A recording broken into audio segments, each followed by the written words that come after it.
The Marvel Cinematic Universe is one of the most successful movie franchises in history. In history, man, I'm telling you. With over 30 movies and counting. It's built on an interconnected saga filled with memorable characters, explosive action, and cultural milestones. But even the most unstoppable juggernaut hits a few speed bumps here and there. Not every entry has been critical or a fan favorite success. While some MCU movies dominate both box office and fan polls, others fall short of expectations. And today I'm gonna show you the 10 lowest rated MCU movies on IMDb. Of course, the best page of all time. So, let's get into it. Yeah. Coming in at number 10, we have Captain America, the First Avenger, with a score of 6.9. This may surprise some fans, given how beloved Captain America became, and is to this day. I look at him every day, posters on my wall. But his first solo outing,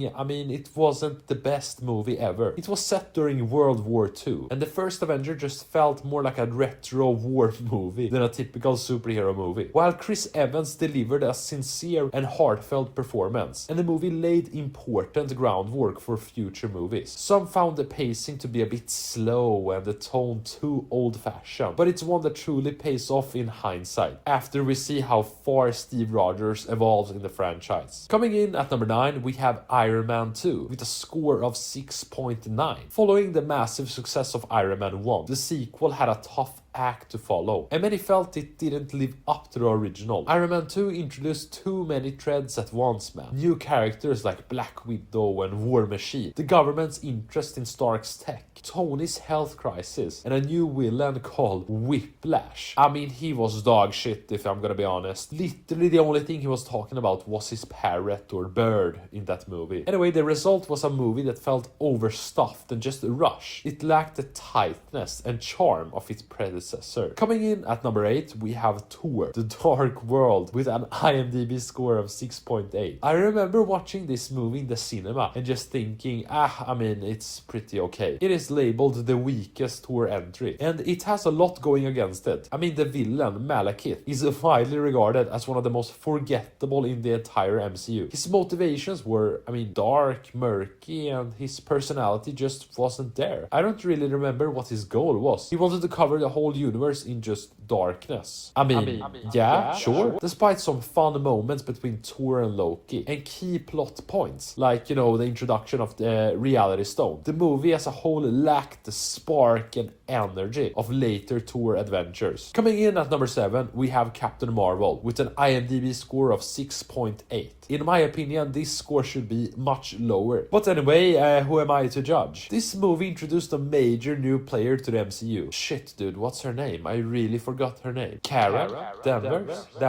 Something like that? Yeah, I should know this. Anyway, her origin story didn't land with everyone, or with me at least. Some viewers felt that the plot was a bit overly complicated, and the amnesia angle just hindered Carol Danvers' development. Carol Danvers, that's her name. Despite having a strong box office and some fun 90s nostalgia, the character's emotional arc didn't hit the highs of other MCU origin stories. Coming in at number 6, we have Black Widow, with an IMDb score of 6.7, and I really disagree here. This should be like, at number 10, of course. I really thought this out. Anyway, Scarlett Johansson's long-awaited solo movie finally arrived after her character's death in Avengers Endgame. RIP.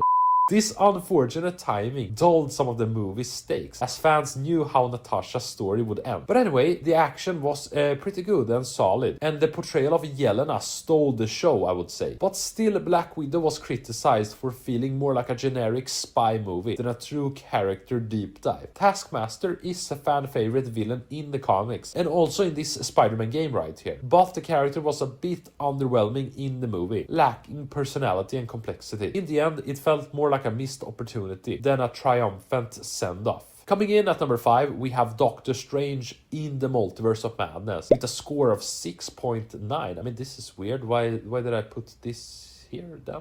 Yeah. As you can see, I am very prepared for this this video right here. Sorry, with an IMDb score of 6.9, you should be like at the bottom of this list, man. Sorry for putting you at 5, but yeah, you can stay at 5.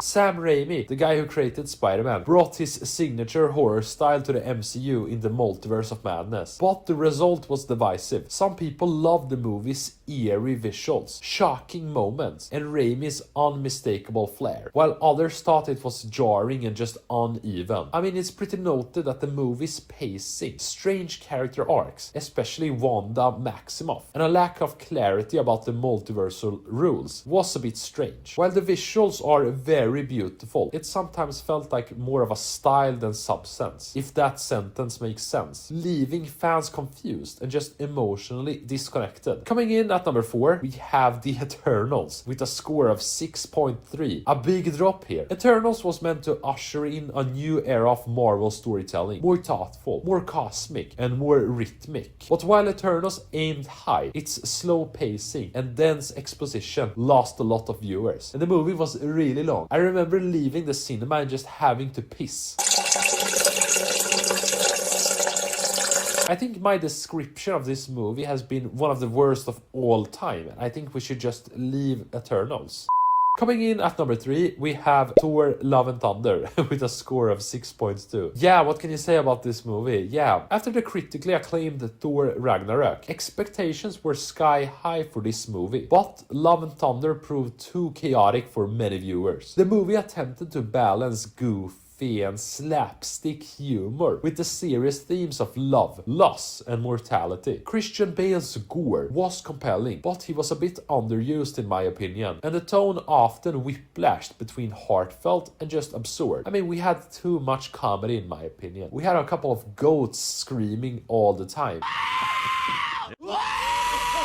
And there was some like weird sex story between Thor and his hammers. Coming in at number 2, we have Ant-Man and the Wasp, Quantumania, with an IMDb score of 6.1. Wow, that's really horrible. The third Ant-Man movie promised to take the character and the franchise in a bold new direction, deep into the quantum realm, with Jonathan Majors' Kang the Conqueror introduced as the next Thanos-level threat. But instead of being the high-stakes sci-fi epic that we expected, Quantumania left many confused and underwhelmed. I mean, critics pointed to the messy storytelling, inconsistent tone, and this horrible CGI that we saw right here. I still have nightmares about this CGI. Ant-Man's grounded charm got lost in the sea of exposition and digital noise, and Kang's much hyped debut lacked the impact needed to truly shake the MCU's foundation. Coming in at number 1, and by far the worst Marvel movie of all time, is The Marvels, with an IMDb score of 5.6. Dude, this is the lowest score by far, man. The Marvels faced high expectations, mainly because the previous movie had such a high box office, but instead the delivery was a mixed bag of emotions. Combining Captain Marvel, Miss Marvel, and Monica Rambeau.